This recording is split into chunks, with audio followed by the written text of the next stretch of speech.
ETF index mutual funds నేర్చుకుని stock మార్కెట్లో రాణించాలనుకుంటున్నారా? వెంటనే ఈ నెంబర్కి కాల్ చేయండి. నమస్తే రమ్మగారు. నమస్తే. మంచి చందమామ కథ ఒకటి చెప్పరండి. చెప్తాం. పూర్వం ఒక రాజుగారు ఉండేవాడు, మహిపాలుడు ఆయన పేరు. ఆయనకు తమ్ముడు ఉన్నాడు, అనంగపాలుడు. వీళ్ళ తండ్రి ఎప్పుడో గతించారు. మహిపాలుడు రాజు అయ్యాడు, అనంగపాలుడు యువరాజుగా అంటే ఇక రాజుగారి తమ్ముడుగా నడుస్తూ ఉండేది. ఒకరోజు ఒక గూని ముసలి ఒకతను గూనిగా ఉన్నాడు, ముసలి వృద్ధుడు ఒక నిచ్చెన మోసుకొచ్చాడు. రాజుగారి దగ్గరికి వచ్చాడు. బాబు, ఇదొక మాయ నిచ్చెనండి, దీనికి చాలా శక్తులు ఉన్నాయి, నేను మీకు బహుకరించాలని నేను ఎప్పుడో చేసి పెట్టాను. అయితే గజ దొంగ గవర్రాజు దీన్ని దొంగిలించడానికి చాలా ప్రయత్నం చేస్తున్నాడు, నన్ను రక్షించండి, ఈ నిచ్చెనని రక్షించాలని అడిగాడు. అడిగితే రాజు సరే నిచ్చెనలో ఏమిటి ఉంటాయి మాయలు మహత్యాలు ఏమిటో చెప్తున్నాడు ముసలివాడు వృద్ధుడు. ఈ తండ్రి లేకపోవడంతో వృద్ధుల్ని కాపాడాలని ఒక గుణం ఉంది రాజుకి. ఓకే. ఆయన ఏమన్నాడు, ఓ పని చేయి, నువ్వు రాజకోటలో ఉండు, సంస్థానం లోపల ఉండిపో, మరి ఒక గదిలో పెట్టిపిస్తా ఇక ఈ నిచ్చెన్ని, నువ్వు ఇక్కడే ఎక్కడో చోట పడుకుని తిని ముందుగా దేవుడి లోపల కనుక ఉంటే ఏముంది, లోపల ఉన్న వాళ్ళందరికీ భోజనం లభిస్తుంది, భోజనాలకు వేళలు ఉంటాయి, ఉదయకాలం ఫలహారానికి వేళ ఉంది, భోజనానికి వేళ ఉంది, సాయంకాలం ఫలహారానికి వేళ ఉంది, మధ్యలో మళ్ళీ కాఫీలు టీలతో ఆ రోజులో పానీయాలు ఏదైనా ఈట పులుసు అవి వచ్చేవి. సైనికులు వాళ్ళు వీళ్ళు ఉంటారు కదా, వాళ్ళతో పాటే ఇంకా పనివాడుగా కాదు, ఊరికే వృద్ధుడికి ఒక ఆశ్రయం ఇచ్చినట్టు లోపల ఉంచుకున్నారు. అయితే ఈ గజ దొంగ గవర్రాజు ఈ ముసలాయన కోటలోకి వచ్చేసాడని కోటలోకే వచ్చేవాడు రోజు వచ్చి ఆ నిచ్చెను ఎక్కడ దాపెట్టారో కనపడలే అతనికి. వీళ్ళు ఏం చేశారు, రాజుగారు ఒక తలుపులు తీస్తారు, తలుపు వెనకాల సన్నటి ఒక గ్యాప్ లాగా ఉంటుంది. మామూలుగా మనకు కూడా తలుపును వెనక్కి తీసామనుకో వెనకాల ఒక చిన్న అంచుగా ఉంటుంది కదా, కొంత భాగం అంత గోడైనా ఉంటుంది, దాంట్లో ఒక అర లాంటిది ఉంటే ఆ అరలోకి పెట్టించాడు. తలుపు తీసినా గబుక్కు నిచ్చెన కనపడదు. పైగా అది మాయ నిచ్చెన, మహత్యాలు ఉన్నది అంటే ఏదైనా జాగ్రత్తగా పెట్టారని వాడు అన్ని జాగ్రత్త ప్రదేశాలు వెతుకుతున్నాడు, కానీ అదేమో కనపట్టాలా. ఎటాగు వచ్చాం కదా అని ఏదో ఒక ఖరీదైంది పట్టుకెళ్ళిపోతున్నాడు. ఊరి 4-5 రోజులు దొంగతనాలు జరిగినాయి. వాడు ఎట్లా ఇది చేస్తున్నాడు, పొద్దుటి పూట కోట తలుపులు తెరిచి ఉంటాయి, సాయంకాలం 6-6 అయ్యేసరికి మూసేస్తారు. పొద్దున పూట లోపలికి వచ్చే జనంతో కామ్గా వచ్చేస్తున్నాడు, సాయంకాలం బయటికి వెళ్ళే గుంపుతోటి వెళ్ళిపోతున్నాడు. వస్తువు పోయిందని మర్నాడు తెల్లవారు వీళ్ళు అటు ఇటు చూసుకుంటే ఆ బిల్డింగ్లో ఉండవలసిన ఒక ఖరీదైన వస్తువు కనపట్టాల. అందులో పూల కుండీలు ఉంటాయి, పెట్టెలు బాక్సులు, చిన్న చిన్నవి నగలు పెట్టుకునేవి అవి చిన్న పొన్న బాక్సులు ఉన్నాయి, ఖరీదైనవి ఎక్కడి నుంచో వచ్చిన పెయింటింగ్లు ఉన్నాయి. వాడు ఎటమాయం చేసి పట్టుకెళ్ళిపోతున్నాడు. 4 రోజులు అయ్యేసరికి కోటంతా అల్లరైపోయింది. వీడు వస్తున్నాడు లోపలికి, 2-3 సైనికులు, గవర్రాజేనండి, మేము పొద్దున పైనుంచి చూసాం, మేము దిగి వచ్చేసరికి అలా వాడు వెళ్ళిపోయాడండి అని రిపోర్ట్లు వస్తున్నాయి. గవర్రాజు లోపలికి వస్తున్నాడు, వస్తువులు మాయమవుతున్నాయి అంటే రోజు వచ్చే వాళ్ళు ఎవరి వల్ల పోవు, కొత్తగా ఎవడో వస్తున్నాడు అందుకే పోతున్నాయి. సరే రాజుగారు ఏం చేశారు, ఒక 5-6 రోజులు గడిచేశారు కదా, అరే వీడు ఎక్కడ ఆనుపాను దిగండి చూద్దామన్నాడు. సాయంకాలం పూట ఆయన గమనించుకుని ఆ గవర్రాజు వచ్చి వెళ్తుంటే కొన్ని గుర్రాలు వెళ్తుంటే వాటిలో ఒక దూరంగా సైనికుడు చూపించాడు వీడేనని. రాజుగారు గుర్రం వేసుకుని బడి వెనకాల పడి వెళ్ళేసరికి వాడేం చేశాడు, అటు తిప్పి ఇటు తిప్పి రాజుని ఊరి చివరి దాకా తీసుకెళ్ళిపోయాక ఒక గుహ లాంటిది ఒక చోటకి వెళ్ళాక వాడు అక్కడ కనపడితే రాజుగారు అడిగారు, ఏరా ఏమిటి దొంగతనాలకు వస్తున్నావు నువ్వు, నీ సంగతి అంత తెలుస్తానంటే, కాదండి నేను ఇంక మానేయదలుచుకున్నా దొంగతనాలు, నేను ఇప్పటిదాకా దొంగతనాలు చేశాను కదా, బోల్డ్ వస్తువులు అవన్నీ గుహలో పెట్టాను, రండి మిమ్మల్ని తీసుకెళ్ళి చూపిస్తాను, అవన్నీ ఇచ్చేస్తాను అన్నాడు. రాజుగారు గుహలోకి వెళ్ళేసరికల్లా అది ఆ గుహ ఇట 2-3 మలుపులు ఉంది. ఆయన లోపలికి వెళ్ళంగానే వీడు పరిగెత్తుకుంటూ బయటకు వచ్చేసి గుహకి అడ్డంగా ఒక రాయి పెట్టాడు. ఏం చేశాడు, ఆ లోపలికి వెళ్తుండగా ఆయనతోటి కబుర్లు చెప్తూ ఆయన మెడలో నుంచి ఒక రత్నహారాన్ని సంగ్రహించాడు. ఆ హారం చేత్తో పుచ్చుకుని బయటకు వచ్చేసాడు. వాళ్ళకి అలవాటు ఉంటుంది, ఊరికే మనిషిని ఇట్లా తగిలినట్టు తగులుతారు, జేబులోంచి వస్తువులు తీసేస్తారు, చేతికి ఉన్న కంకణాలు లాగేయగలరు, మెడలో హుక్కు లాగి గొలుసులు లాగేస్తారు. రాజుగారి రత్నహారం వాడి చేతిలో, అది పట్టుకుని కోటలోకి వెళ్ళిపోయి రాజుగారి తమ్ముడైన అనంగపాలుడు కనపడి, అయ్యా రాజుగారు ఇవాళ నిన్న సాయంత్రం నన్ను వెన్నాడి వచ్చారండి, అయితే ఏమైంది, ఆయన ఈ సిద్ధాశ్రమం అవి ఉన్నాయి కదా మనకి ఊరు దాటాక, ఆ సిద్ధాశ్రమం దాకా వచ్చేసరికి ఆయనకి సన్యాసం తీసుకోవాలనిపించింది. మరి ఆయనేమో నేను సన్యాసం పుచ్చుకుంటానన్నారండి. ఇదిగోండి రాజుగారి గుర్రం. వాడు గుర్రం మీద తన గుర్రం వదిలేసి రాజుగారి గుర్రం వేసుకొచ్చాడు. గుర్రము ఇదిగో రత్నహారం మెళ్ళోది, ఇది చూపించమన్నారు. మిమ్మల్ని రాజు అయిపోమన్నారండి. ఆశ్చర్యపోయాడు నంగపాలు. కానీ తను రాజు అవుతున్నాడు అనేసరికి ఆయనకి సంతోషం వచ్చింది. తన మెళ్ళలోంచి ఒక హారం తీసి వాడి చేతులు పెట్టాడు ఆనందంగా. వీడేం చేశాడు, మళ్ళీ రాజుగారి దగ్గరికి వెళ్ళాడు. వెళ్ళి రాజుని అన్నాడు, ఏమండి మీరేదో మీ అన్నదమ్ములు ఇద్దరు చాలా అద్భుతమైన వాళ్ళని ఊరు వాడంతా చెప్పుకున్నారు, మీరే మీ తమ్ముడిని చూసుకున్నారని.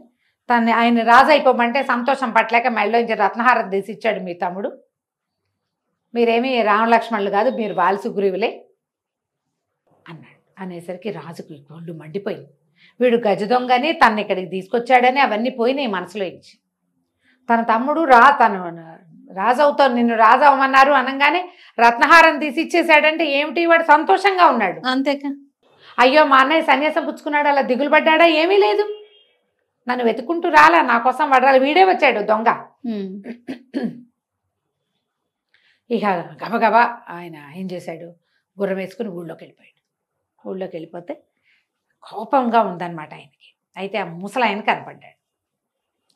కనపడి దండం పెట్టాడు. బాబు గవర్రాజు ఊళ్ళోకి వస్తున్నట్టు కదండి అన్నాడు. అనేసరికల్లా ఏనన్నాడు, వస్తే వచ్చాడు, ఇప్పుడు అది కాదు, నాకు చాలా ముఖ్యమైన పని ఉందంటే అతను ఆ వృద్ధుడు ఇతను తేరిపారా చూసి నాతో రండి, ఒక్కసారి రండి అని చెప్పి బలవంతంగా తీసుకెళ్ళాడు. తీసుకెళ్ళి ఏం చేశాడు, రాజుగారిని ఆ వెనకాల తలుపు వెనకాల దాచారుగా ఆ నిచ్చెనండి బయటకు వేశారు. వేసి బాబు ఈ నిచ్చెన ఒకసారి ఎక్కండి అని. ఈయన ఒళ్ళు మండిపోతుంది, తమ్ముడు మీద చాలా కోపం. కాదండి నా మాట వినండి, మీరు ఎందుకు బాధపడుతున్నారో ఆ బాధ కూడా నివృత్తి అవుతుంది, నా మాట వినండి అన్నాడు. నిచ్చెన ఎక్కాడు ఈయన. నిచ్చెన ఎక్కాక నిచ్చెన ఎక్కి ఆ గోడ మీదకి చేరేసరికి అలా నిచ్చెన తాలూకు చివరి మెట్టు మీద ఉండగానే ఆయనకి ఎక్కడికి ఎంటర్ అయ్యాడు, తన తండ్రి మృత్యుశయ్య మీద ఉన్న మండపంలోకి వెళ్ళాడు ఆ నిచ్చెనెక్కి. ఓహో. ఆయన మృత్యుశయ్య మీద పడుకుని చనిపోబోతూ ఆఖరి పడక, నాయన మహిపాల, తమ్ముడు చిన్నవాడు, అమాయకుడు, దుందుడుకువాడు, వీడిని జాగ్రత్తగా చూసుకో, రాజ్యాన్ని ఎట్లా కాపాడతావో తమ్ముడిని అట్లా కాపాడాలి, నువ్వు మాట ఇవ్వు అని నాన్న మాట తీసుకున్నాడు. జరిగింది ఇది. ఆ జరిగిన సీన్లోకి ఎంటర్ అయ్యాడు రాజు. అది చూసేసరికి దుఃఖం వచ్చింది. మృత్యుశయ్య మీద ఉన్న నా తండ్రి, తను ఒక 19-20 ఏళ్లవాడు, 10 ఏళ్ల చిన్నపిల్లాడు తమ్ముడు. ఆ తమ్ముడిని కావలించుకున్నాడు. భయం లేదు, నాన్నలేకపోయినా నేనున్నానని. ఈయన ఒళ్ళు తెలిసింది. నిత్యం దిగి వచ్చేసాడు. ఇప్పుడు తమ్ముడిని ఏం చేయకూడదు, అంతేగా మరి. తమ్ముడు లోపలికి కోటలోకి వెళ్ళబోయాడు. ఇతను అన్నాడు, ఏ ముసలివాడు, బాబు నన్ను రక్షించండి, గవర్రాజు ఇది పట్టుకుపోతాడండి అంటే ఈయన ఒక నిమిషం ఆలోచించి, కాదు నా మాట విను, నీ సమస్య తీరిపోతుంది, నీ నిచ్చెన తీసుకుని నువ్వు వెళ్ళిపో, నీ నిచ్చెన నువ్వు పట్టుకెళ్ళిపో, గవర్రాజు ఈ నిచ్చెన తీసుకెళ్ళిపోయినా ఏం జరగదు, ఏం జరగాలంటే అదే జరుగుతుంది, ఈ పట్టుకెళ్ళిపోని బలవంతంగా ఆయన ఆ నిచ్చెన్ని ముసలివాడి చేతికి అప్పచెప్పాడు. ఎవడో సైనికుడిని కనపడితే వరే నీ తాతని కోట దాడి చేసేయండి రా, బయట పంపించేసేయండి అన్నాడు. తను లోపలికి వెళ్ళాడు. ఆనంగపాలుడు ఎదురొచ్చాడు. అన్నయ్య ఏం నువ్వు సన్యాసం తీసుకున్నావని వాడు ఎవడో వచ్చి చెప్పాడు, వచ్చేసావా అని వచ్చి కావలించుకున్నాడు తమ్ముడు. ఏం లేదులేరా, వాడు ఏదో అబద్ధం చెప్పాడు, వాడిని పట్టుకుందాలే సమయం వచ్చినప్పుడు అని బెంగపెట్టుకున్నావా, ఏం పర్వాలేదు అని చెప్పి తమ్ముడిని దగ్గరికి తీసుకున్నాడు. ఇద్దరు కలిసి భోజనం చేశారు, అయిపోయింది కథ. ఈ ముసలాయన నిచ్చెన మోసుకుంటూ వెళ్తున్నాడు. ఇక ఈ గవర్రాజు చూసేశాడు, దొరికేసింది నిచ్చెన. ఆ నిచ్చెన ఎక్కితే దాని మహిమ వల్ల తాను సంపాదించగలదలుచుకున్నవన్నీ తనకు కనపడతాయని వాడు నమ్మాడు. ఆ నిచ్చెన పట్టుకున్నాడు. ఏం చేశాడు, ఒక పెద్ద చెట్టు, ఆ చెట్టుకి జారేసి ఆ నిచ్చెన్ని లాగేసుకున్నాడు. ముసలాయన దగ్గర నుంచి చెట్టెక్కేశాడు. ఆ చివరి మెట్టు మీద ఉండగానే ఇద్దరు సైనికులు వచ్చారు. ఊరే గవర్రాజు, ఎన్నాళ్ళయింది ఇప్పటికి దొరికావురా, కోటలో ఎన్ని దొంగతనం చేసావు, చెట్టుగారింట్లో దొంగతనం చేసావు, దొంగ సొమ్మంతా ఎక్కడ దాచేవో చెప్పు మాకని పెడరక్కలు విరిచేశారు సైనికులు ఇద్దరు. ఆ చెట్టు మీదే ఉన్నాను అనుకుంటున్నాడు. ఆ చెట్టు మీద కూర్చున్న సైనికులు ఇద్దరు వీడిని పట్టేసుకున్నారు. అక్కడి నుంచి ఒక తాడు ఒకటి మెడకేసి ఆ తాడు విసిరేసి పైకి లాగారు. ఆ పైన ఉన్న ఇంకో కొమ్మకి పేసి లాగి ఇట్లా లాగేశారు కల్లా గిలగిలలాడిపోతున్నాడు. మెడకి ఉరిపడిపోదు, తాడేసి లాగితే అవును కదా. ఇక గిలగిలా కొట్టేసుకుంటున్నాడు. అయిపోయింది ప్రాణం. అట చెట్టు మీద నుంచి కిందకి వేళ్లాడుతున్నాడు. ఇంతలో ఒక ముసలాయన వచ్చాడు. ఈ పైనుంచి వేళ్లాడుతున్న వాడిని చేతి గట్టిగా ఇట్లా పుచ్చుకుని కాళ్ళు అలాగా తాడులాగి కింద పెట్టి ఆ మెడ తాడు ఉడదీసి, ఎర్ర గవర్రాజు బాగున్నావా అంటూ, బాగానే ఉన్నావా, ప్రాణాలు కడపట్టిపోలేదు కదా, మంచినీళ్ళు తెస్తానుండు అంటున్నాడు. స్పృహ వచ్చింది. చూస్తే తను నిచ్చెన పక్కన నుంచుని ఉన్నాడు. ఏ ముసలాయనైతే తన చెట్టు మీద నుంచి కిందకి దింపి మంచినీళ్ళు తాగుతావా అని అడిగాడో ఆయన దూరంగా నడిచేస్తూ కనపడ్డాడు. ఆ ముసలాయన ఎవరు? ఆ గూని ముసలివాడు. ఓహో. గవర్రాజు నిర్ఘాంతపోయాడు. అంటే రేపు నా పరిస్థితి ఇది, దొంగతనం చేస్తూ దొరికేనా చచ్చానన్నమాట ఇది. అంతే. ఆ నిచ్చెన పట్టుకెళ్ళి తాతకు అప్పచెప్పాడు. తాత, నేను నిచ్చెన నువ్వు తీసుకో, నాకు వద్దు ఇది అని చెప్పి రాజుగారి దగ్గరికి వెళ్ళి లొంగిపోయాడు. డబ్బు దశకం దొంగలు ఇచ్చిందంతా మీకు అప్పచెప్పేస్తాను, నన్ను వదిలేయండి. రాజుగారు అన్నారు, సైన్యంలో చేరు. నీలాంటి తెంపరి వాడు సైన్యంలో ఉండొచ్చు. రాజునే గుహలో పెట్టి బయట తలిపేసి చిన్నరాజు దగ్గరకు వచ్చి చెప్పినవాడు. అవును. నువ్వు పద్ధతి మార్చుకుంటానంటే నేను సైన్యంలో చేర్చుకుంటా. సైన్యంలో ఒక దళవాయి పదవి ఇచ్చి ఆ గజ దొంగ గవర్రాజుని కోటలోనే ఉంచుకున్నారు. ఆ తర్వాత వాడు ఎప్పుడు దొంగతనాలు చేయలేదు. నిచ్చెన వాడిని రేపు నీ స్థితి ఏమిటి తెలియజేసింది. కానీ రాజుకి ఏం తెలియజేసింది? తమ్ముడిని చంపితే నువ్వు రిపెంట్ అవుతావు. అదే తమ్ముడిని కొట్టినా రిపెంట్ అవుతావు నువ్వు. అదే దాని మాయా మాయానిచ్చిన కథ కంచికి మనం ఏంటి. చాలా బాగుందండి. నమస్తే. నమస్తే.